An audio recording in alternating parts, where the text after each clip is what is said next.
The next logical step after reciprocal functions is the rational function.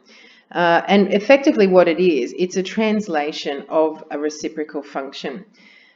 And basically what it is, a rational function is obtained when we divide two functions. And you might say, well, you know, a is not a function. Actually, it is a function. It's just where x is to the power of 0. So we've got two functions, a and x on b. There are very, very complicated rational functions. For the purposes of this course, we'll only be considering the basic form of y equals a on x minus b, again on the condition that a doesn't equal 0. And you can see on the graph that it is the same shape as the rectangular hyperbola, but it has been translated in various directions. So this time now we've got our vertical asymptote at x equals b. And the reason for that is when x equals b, y equals a on x minus b becomes b minus b, which is a on b minus b is 0. Anything divided by 0 is undefined. So we have an asymptote at that point. We have a horizontal asymptote still at y equals 0, and it's for the same reason. There is no value of x,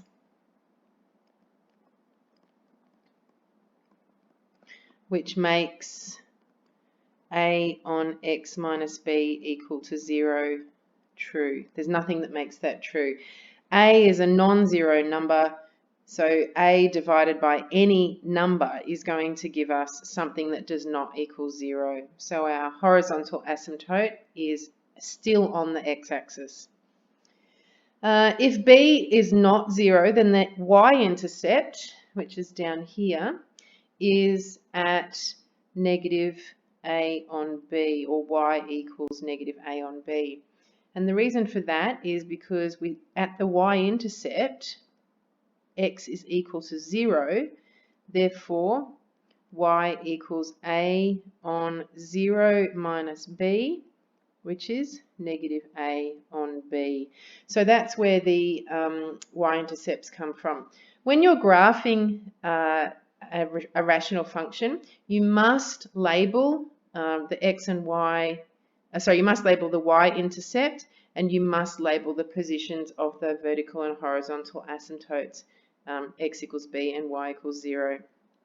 For the moment though, what you're going to do with questions 1, 2 and 3 is a little bit of an investigation. I want you to use your graphics calculator for part A in each question, because you're graphing several functions and comparing what happens when you change A and B.